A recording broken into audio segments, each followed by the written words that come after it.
सो ये हमारा third part है TSPSC-AE का जो एग्ज़ाम हुआ था 2015 में। 2 पार्ट पहले डिस्कस कर चुका हूँ, ये तीसरा पार्ट है। तो देखिए फर्स्ट वन क्वेश्चन क्या पूछ रहा है यहाँ पर, the major resisting force on a gravity dam. Common question है, कई बार हम इसको डिस्कस कर चुके हैं। जो ग्रेविटी डैम होता है उस पर जो फोर्स लगती है वो एक फोर्स होती है डेड लोड वाली, एक रेजर्वोयर जो लोड होता है वो लगता है, एक होता है अपलिफ्ट प्रेशर लगता है, एक विंड प्रेशर लगता है, and last one is water pressure. तो ये 4-5 फोर्स लगती है ग्रेविटी डैम के ऊपर। इनमें से जो मेजर रजिस्टिंग फोर्स होती है ग्रेविटी डैम के लिए वो उसका सेल्फ वेट यानी कि डेड लोड होता है। ऑप्शन ये वाला इस क्वेश्चन में आंसर हो जाएगा। नेक्स्ट में देखिए, dead storage in a reservoir is provided. Dead storage in a reservoir is provided. So dead storage जो होता है रेजर्वोयर में वो प्रोवाइड किया जाता है टू अकोमोडेट द सिल ट्रैप्ड इन द रेजर्वोयर। सिल जो ट्रैप होते हैं रेजर्वोयर में उसको अकोमोडेट करने के लिए डेड स्टोरेज प्रोवाइड किया जाता है रेजर्वोयर में। अगला क्वेश्चन देखिए, the surplus weir of an earthen dam with stepped apron is classified as. उसको क्लास डी में आप क्लासिफाई कर सकते हैं। क्लास डी में स्टेपर्ड के लिए क्लास डी होता है। क्लास सी जो होता है वो मैसनरी वियर जो होता है, स्लोपिंग टाइप का जो मैसनरी एप्रून होता है। यहाँ पे जैसे कि स्टेपर्ड एप्रून दिया गया है वैसे ही एक स्लोपिंग मैसनरी एप्रून भी होता है, मैसनरी एप्रून। तो उसके लिए क्लास सी होती है। लेकिन जो क्लास टाइप बी होता है ये रॉकफिल वियर होता है विद स्लोपिंग एप्रून होता है। एंड क्लास ए जो होता है ये मैसनरी वियर होता है विद वर्टिकल ड्रॉप्स। सो इस क्वेश्चन के लिए तो डी हमारा आंसर हो जाएगा। अगला क्वेश्चन देखिए यहाँ पर, generally irrigation can be practised on one side of contour canal. Contour canal answer हो जाएगा। नेक्स्ट क्वेश्चन देखिए, canal which not intercept any natural drainage is called. तो वो साइड स्लोप कैनाल होती है। Next the method use to remove the salinity of the soil is. Salinity को remove करने के लिए आप लीचिंग मेथड का यूज कर सकते हैं। लीचिंग इस क्वेश्चन में आंसर हमारा हो जाएगा। अगला देखिए यहाँ पर, the average delta of rice crop is near to. Average delta जो होता है राइस क्रॉप के लिए वो कितना होता है। एक होता है डेल्टा, एक होती है ड्यूटी। यहाँ पर हमसे डेल्टा के बारे में पूछा गया है तो डेल्टा जो होता है वो 120 सेंटीमीटर होता है। 120 सेंटीमीटर होता है। तो यहाँ पर एमएम में वैल्यू दी गई है तो हमारा आंसर ये हो जाएगा। राइस के लिए 1200 एमएम या फिर 120 डेल्टा होता है। अगर आप राइस के लिए ड्यूटी की बात करेंगे तो ड्यूटी जो होती है वो 775 हेक्टेयर पर क्यूमेक होती है। 775 हेक्टेयर पर क्यूमेक होती है राइस के लिए। ऐसे ही हमारे पास वीट जो गेहूं होता है उसके लिए भी डेल्टा और ड्यूटी होती है। अगर आप ड्यूटी की बात करेंगे तो ड्यूटी 1800 हेक्टेयर पर क्यूमेक होती है। लेकिन जो डेल्टा होता है वो 37.5 होता है। ये सेंटीमीटर में वैल्यू होगी 37.5 सेंटीमीटर। तो दोनों को आप याद रखिए। नेक्स्ट देखिए, water loss through the leaves of plant is term as. Water का जो लॉस होता है किसके थ्रू, leaves of plant is term as. उसको प्रिसिपिटेशन बोलते हैं, इनफिल्ट्रेशन या फिर ट्रांसपिटेशन या फिर सरफेस इवेपोरेशन। तो हम उसको ट्रांसपीरेशन बोलते हैं। थर्ड हमारा इस क्वेश्चन में आंसर हो जाएगा। नेक्स्ट देखिए, a divide wall is connected constructed for the purpose of. Divide wall जो होती है वो कंस्ट्रक्ट की जाती है for the purpose of steel font के लिए ये क्रिएट की जाती है। ऑप्शन थर्ड हमारा आंसर इस क्वेश्चन में हो जाएगा। अगला क्वेश्चन देखिए, rock toe filter is an earthen dam is provided on. Rock toe filter is an earthen dam होता है एक, इज प्रोवाइडेड ऑन। तो ये डाउन स्ट्रीम पर प्रोवाइड किया जाता है एंड ऑफ द बाउंड। ये रॉक जो टू होता है ये कंसिस्ट होता है स्टोन ऑफ साइज यूजली जो होता है 15 से 20 सेंटीमीटर का साइज होता है। रॉक 2 जो होता है स्टोन पर कंसिस्ट करता है, जिसका जो साइज होता है स्टोन का वो 15 से 20 सेंटीमीटर का होता है। तो इस पॉइंट को भी आप अच्छी तरह से देख लीजिएगा।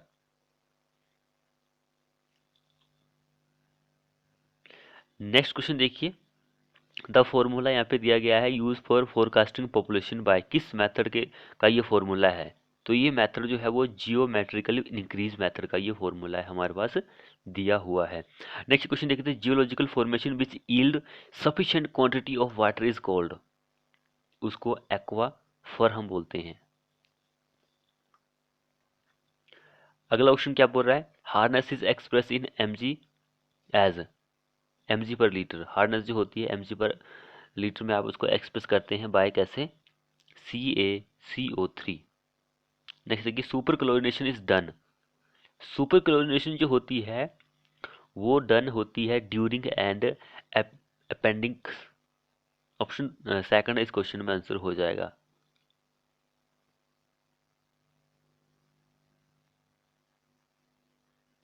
नेक्स्ट देखते हैं, normal temperature of sewerage when compare to that of water is generally, normal temperature of sewage when compare to that of water is generally higher होता है।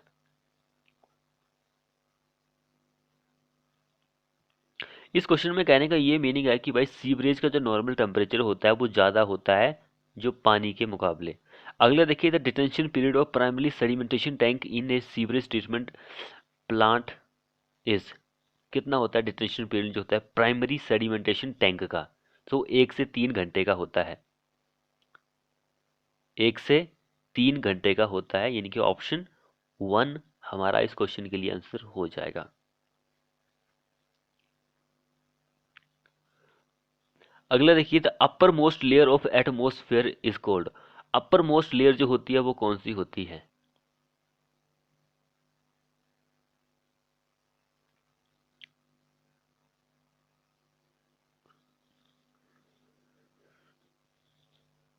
जो एटमॉस्फेयर की जो लेयर होती है वो डिपेंड करती है डेंसिटी एंड टेम्परेचर पर डिपेंड करती है।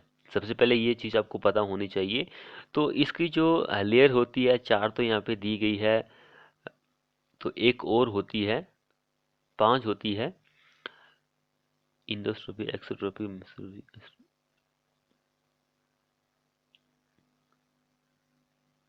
एक होती है ट्रोपोस्फियर, ये भी होती है एक। तो यहाँ पर जो हमारा आंसर होगा वो होगा एक्सोस्फियर, अपर मोस्ट लेयर जो होती है वो एक्सोस्फियर होती है। ऑप्शन 4 हमारा इस क्वेश्चन के लिए आंसर हो जाएगा। और यहाँ पर जो मैंने आपको बताई है ट्रोपोस्फियर जो होती है is the lower most layer of the atmosphere, ये ट्रोपोस्फियर जो होती है ये लोअर होती है, एंड एक्सोस्फियर जो होती है ये अपर मोस्ट लेयर होती है एटमोस्फेयर की। दोनों आपको पता होना बहुत ही जरूरी है।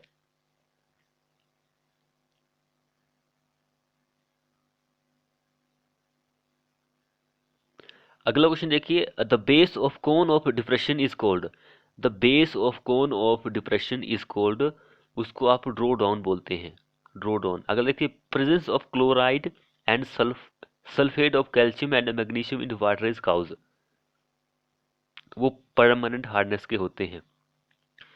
कैल्शियम एंड मैग्नीशियम की जब भी बात आएगी तो ये हार्डनेस में ही आपको देखने को मिलते हैं पानी में। नेक्स्ट देखिए, odour and taste is control by, odour and taste जो होता है वो एरेशन के द्वारा कंट्रोल की जाती है, एरेशन के द्वारा कंट्रोल की जाएगी। अगला क्वेश्चन देखिए, distribution layout in which the main sub mains and branches are interconnected with each other is, उसको आप ग्रिड आयरन सिस्टम बोलते हैं, ग्रिड आयरन सिस्टम।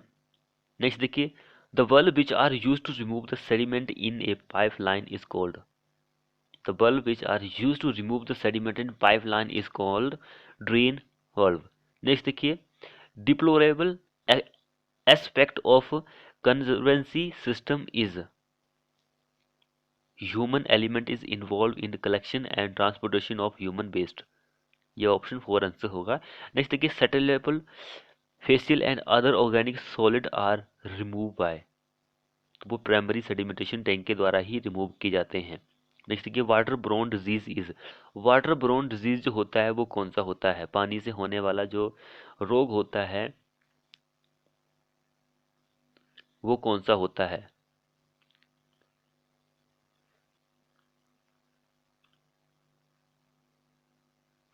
सो वो होता है हमारे पास ऑप्शन थर्ड, पानी से। वैसे कोलेरा भी होता है, यहाँ पे तो वैसे कोलेरा का ऑप्शन नहीं दिया गया है, तो कोलेरा तो आपको पता है, एनीमिया भी होता है, और भी बहुत सारे होते हैं, लेकिन ये मोस्ट इम्पोर्टेंट है। नेक्स्ट में देखिए the permissible turbidity in mg पर litre for portable water is, permissible turbidity जो होती है पानी के लिए वो 5 से 10 होती है, 5 से 10 होती है इस क्वेश्चन के अकॉर्डिंग। जो पीने वाला पानी होता है उसकी जो एक्सेप्टेबल लिमिट होती है वो तो 1 होती है, एक्सेप्टेबल लिमिट। अगर आपके पास इन द एब्सेंस ऑफ है तो उस केसेस में हमारा 5 होता है, लेकिन ये ऑप्शन नियर बाय है तो हम इसको ही सही आंसर मानेंगे। सो आप 1 और 5 को याद रखिए, बाकी ये तो आपको पता है कि एग्जाम में आगे भी चाहिए ऑप्शन होते हैं। अगला देखिए overflow pipes are provided in service reservoir at, overflow pipe जो होती है वो सर्विस रेजर्वोयर में प्रोवाइड की जाती है, एट कहाँ पर प्रोवाइड की जाती है, तो वो फुल रेजर्वोयर लेवल जो होता है वहां पर ही प्रोवाइड की जाती है ओवरफ्लो पाइप। नेक्स्ट देखिए for ease in the design of sewer the following are made use of, तो वो नोमोग्राम यूज किया जाता है। नेक्स्ट देखिए hydraulic mean depth of a circular sewer running half full is equal to, किसके equal होता है, d/4 के इक्वल होता है, d/4 के बराबर होगा। अगला क्वेश्चन देखिए the animal which feeds directly on living plants और प्लांट्स रिमेन्स आर कॉल्ड, तो वो हार्बीवोर्स होते हैं, herbivores. The animal which feeds directly on living plants और प्लांट्स रिमेन्स, उसको हार्बीवोर्स एनिमल के नाम से जाना जाता है। नेक्स्ट देखिए तो common problem in hill road is, hill road में कॉमन जो प्रॉब्लम होती है वो लैंडस्लाइड होता है सबसे पहले, स्किड वगैरह तो ये प्लेन में भी हो सकता है, अर्थक्वेक तो आपको पता है ये तो कहीं पर भी आ सकता है, कॉमन प्रॉब्लम लैंडस्लाइड की ही होती है। वैसे और भी बहुत सारी प्रॉब्लम होती है, वहाँ पर स्नो भी पड़ती रहती है तो उसको भी क्लियर करना पड़ता है, लेकिन ये प्रॉब्लम जो है लैंडस्लाइड ये कभी भी हो सकता है। नेक्स्ट क्वेश्चन देखते हैं calculate the rise of crown with respect to edge for CC concrete road 10 metre width and situated in area of heavy rainfall के लिए। भाई इस तरह के क्वेश्चन मुझे बहुत ही अच्छे लगते हैं, देखिए कितना अच्छा क्वेश्चन है, मैंने कभी देखे नहीं है ऐसे क्वेश्चन जेई लेवल में। जेई लेवल में तो आपको पता है कि ज़्यादातर जो क्वेश्चन होते हैं इतने टफ लेवल के क्वेश्चन होते हैं, वैसे टफ के भी नहीं होते हैं लेकिन फिर भी कुछ अजीब जैसे होते हैं। वैसे जो सिविल इंजीनियरिंग का है तो वहाँ पर आपसे रोड के बारे में न्यूमेरिकल होने चाहिए, क्वांटिटी के बारे में क्वेश्चन होने चाहिए, इस तरह क्वेश्चन जो है वो अच्छे लगते हैं। अब यहाँ पे देखिए हमसे क्राउन आपको पता है कि ये कैम्बर में आता है, rise of crown with respect to edge for CC road of 10 metre width situated in the area of heavy rainfall के लिए, हैवी रेनफॉल के लिए कैम्बर कितना होता है, 1/50 होता है, 1/50 होता है। लो के लिए कितना होता है, 1/60 होता है। हमसे हैवी के लिए पूछा है तो हम इसको लेंगे, ये तो कैम्बर हमारे पास आ गया। आपको पता है कैम्बर में हाईएस्ट पॉइंट जो होता है रोड का वो क्राउन होता है। सो आपको क्या निकालना है, ये हाईएस्ट पॉइंट जो है ये निकालना है कि भाई ये कितना होगा। सो मैक्सिमम हाइट जो होती है कैम्बर की वो बराबर होती है जो रोड की विड्थ होती है, विड्थ, विड्थ वैसे डब्ल्यू से डिनोट करते हैं रोड के केसेस में, तो W/2 इंटू जो हमारे पास कैम्बर होता है, हैवी रेनफॉल के लिए पूछा गया है, हाँ, तो इंटू कैम्बर ये होता है। सो हमारे पास दिया गया है, क्या क्या दिया है, 10 विड्थ दी गई है, 2 तो कॉमन चीज होती है, कैम्बर हमें हैवी रेनफॉल के लिए 1/50, ये हमारे पास। अब आ जाएगा height of crown, rise of crown या फिर मैक्सिमम हाइट ऑफ क्राउन, ये अब हमें पता लग जाएगा। अब इसको पहले सोल्व करते हैं। 5 दूने 10, अब 5/1 इंटू 1/50 इस तरह से आ गया। अब हम क्या करेंगे कि 5/50 ऐसे, एक एक तो आपको पता कि वैल्यू कुछ नहीं होती है, इसको डिवाइड करेंगे तो 0.1 आ जाएगा। तो 0.1 या फिर 10 एक ही बात है। ऑप्शन डी हमारा इस क्वेश्चन में आंसर हो जाएगा। ये राइज ऑफ क्राउन की हाइट आ चुकी है, या फिर मैक्सिमम हाइट ऑफ क्राउन जो है इतनी होगी। कैम्बर इस तरह से निकाला जाता है, तो ये चीज़ आपको पता होना जरूरी है कि भाई कैम्बर कैसे निकाला जाता है, कि कितनी हाइट होगी और विड्थ कितनी होगी रोड की, कैम्बर कितना लिया जाएगा। तो ये चीज़ आप देख लीजिएगा, अगर आप साइट इंजीनियर भी है तो आपको पता होना होगा कि भाई कैम्बर जो है किस तरह से निकाला जाता है। सो अगला देखिए, when assessing gradient 1 in 1000 metre with a descending gradient कितना है, 1 इन 20 है। Calculate the deviation angle, deviation angle हमें फाइंड आउट करना है यहाँ पर।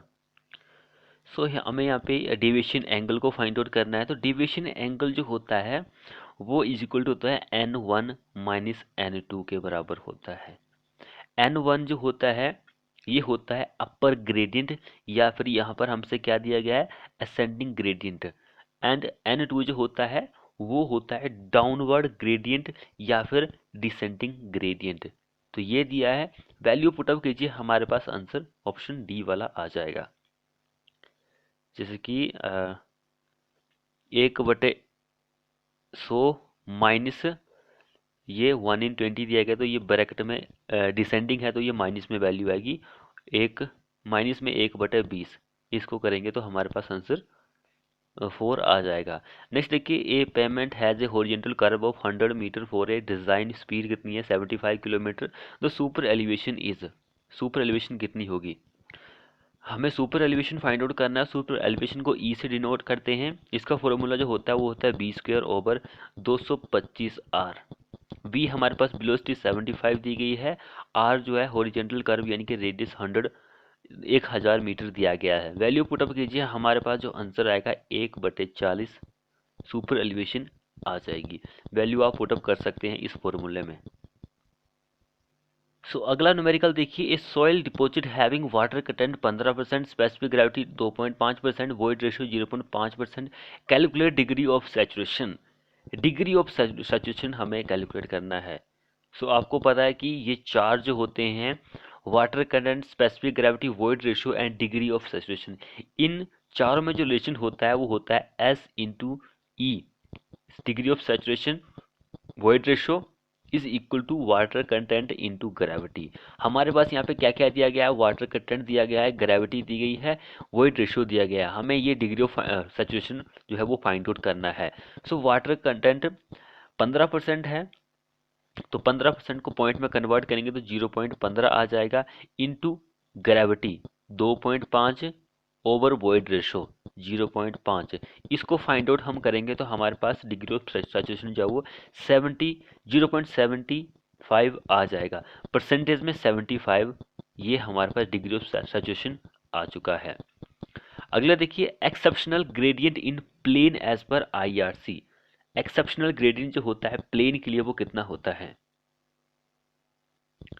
सो 1 इन 15 होता है। सेकंड इस क्वेश्चन में आंसर हो जाएगा। नेक्स्ट देखिए, as per soil classification system inorganic soil with low compressibility are represented by. Soil classification system जो है उसमें inorganic soil with low compressibility जो होती है उसको ml से आप रिप्रेजेंट करते हैं।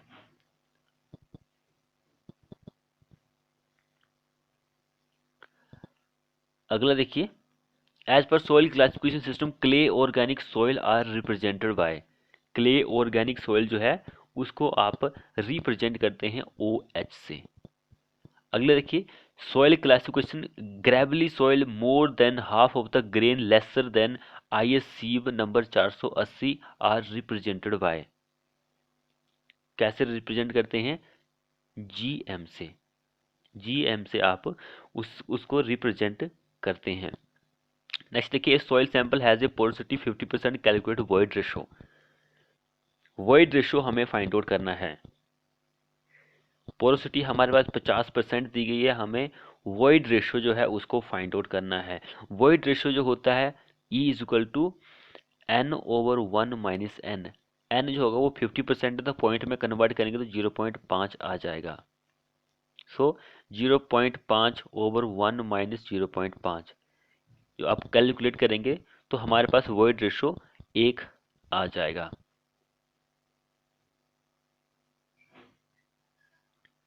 अगला देखिए, soil has a volume of 100 centimetre cube and mass 200 gram on oven dry for 24 hour, the mass is reduce to 150 gram, calculate water content.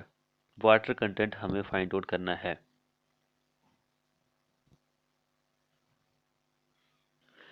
So important numerical है। सो यहाँ पे क्या बोल रहा है कि हमें वाटर कंटेंट को फाइंड आउट करना है। सबसे पहले हमें क्या फाइंड आउट करना पड़ेगा, आपको पता है कि वाटर कंटेंट जो होता है वो होता है wait of water over weight of solid, ये होता है। सो कोई भी हमारे पास सोइल है वो अनसैचुरेटेड है, तब कितना था वो 200 ग्राम था, और 24 घंटे उसको ड्राई करने के बाद वो 150 ग्राम रह गया। देन हमें वाटर कंटेंट फाइंड आउट करना है। सो वेट ऑफ वाटर हमें फाइंड आउट करने के लिए, जब वो पानी के साथ था 200 ग्राम था, जब उसको हमने सुखाया तो वो 150 ग्राम बच गया, तो इट मीन्स कि 50 वाटर कंटेंट आ चुका है। अब weight of water over weight of solid, so इसको हम करेंगे तो 0.33% यानी कि 33% इज द करेक्ट आंसर हमारे पास आ जाएगा। ये वाटर कंटेंट है।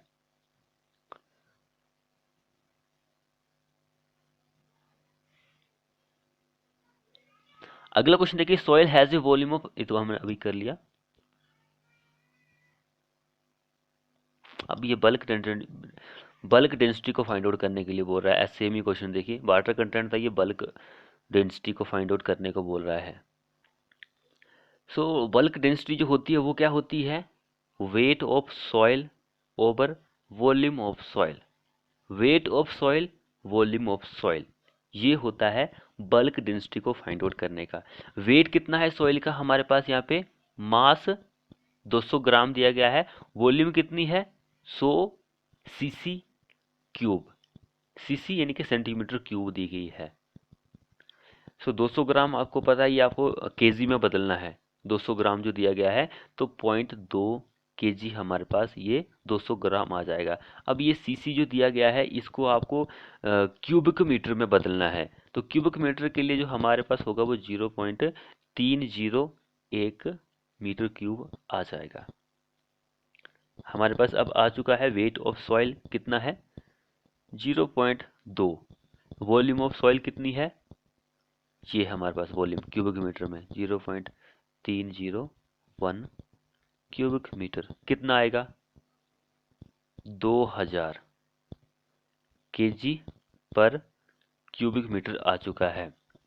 2000 केजी पर क्यूबिक मीटर है तो इसको हमें किलो लीटर में बदलना है, 2000 इंटू 9.81, तो हमारे पास 19.62 किलो लीटर आंसर आ चुका है ये वाला। अगला देखिए, लेआउट और centre line of the highway on the ground is called. Layout जो होती है हाईवे में अलाइनमेंट के नाम से जानी जाती है। अगला देखिए, alternative route for a highway project are suggested by the study of. Alternative route जो होता है वो सजेस्ट किया जाता है बाय किसके द्वारा, स्टडी ऑफ टोपोग्राफिक मैप के द्वारा, टोपोग्राफिक मैप जो होता है उसके द्वारा। अगला देखिए, IRC committee was appointed by the government with M.R. Jaikar as chairman in, तो वो 1927 जयकार कमेटी के द्वारा ही इंडियन रोड कांग्रेस की स्थापना हुई थी, वो हुई थी 1934 ईस्वी में। नेक्स्ट देखिए, in urban area when the volume of circle traffic in high, minimum width provided for the cycle track is, भाई साइकिल ट्रैक की 2 मीटर मिनिमम विड्थ होती है। कि साइकिल ट्रैक के लिए एग्जाम में देखिए बहुत सारे क्वेश्चन जो है पूछे जाते हैं।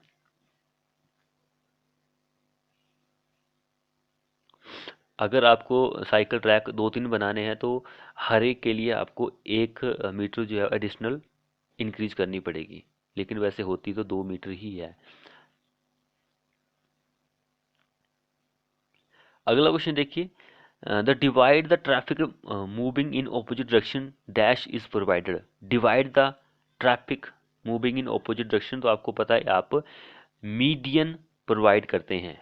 मीडियन प्रोवाइड आपको करना ही पड़ता है अगर आपको ट्रैफिक जो है उसको डिवाइड करना है, मल्टीप्लाई करना है। तो मीडियन जो होता है अर्बन के लिए वो 1.2 मीटर होता है, अर्बन एरिया जो होता है उसके लिए।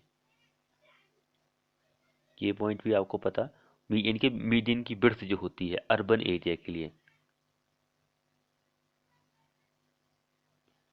लेकिन डिजायरेबल जो होता है वो मिनिमम 5 मीटर होता है, डिजायरेबल जो होता है। नेक्स्ट देखिए, पाइकोमीटर इज यूज्ड। पाइकोमीटर जो होता है एक क्या होता है, डिवाइस है भाई। ये मेजर करता है specific gravity and water content दोनों को मेजर करता है, लेकिन ये सूटेबल होता है सिर्फ कोहेजनलेस सॉइल के लिए, कोहेजनलेस सॉइल के लिए सूटेबल होता है। तो थर्ड हमारा इस क्वेश्चन में आंसर हो जाएगा, वाटर स्पेसिफिक ग्रेविटी में वाटर कंटेंट को फाइंड आउट करता है। अगला और लास्ट क्वेश्चन देखिए हमारे क्वेश्चन का, water Fermat transported soil is. क्या आंसर रहेगा इस क्वेश्चन के लिए?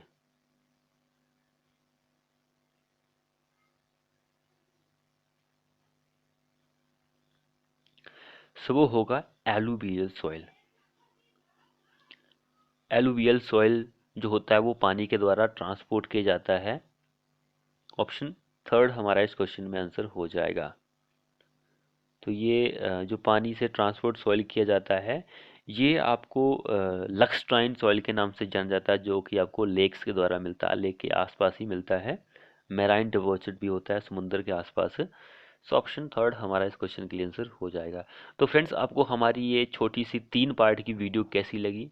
और ऐसा करूँगा कि जिसको 3 पार्ट नहीं मिलेंगे उसके लिए मैं तीनों पार्ट एक ही वीडियो में कंबाइन कर दूंगा और अपने चैनल पर अपलोड कर दूंगा। लेकिन ऐसा होगा कि भाई हम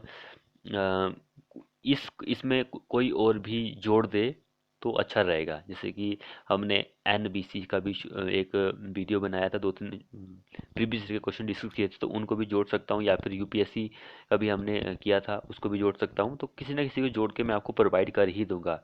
300-400 क्वेश्चन बनेंगे। तो मिलते हैं ऐसी ही नेक्स्ट वीडियो के साथ।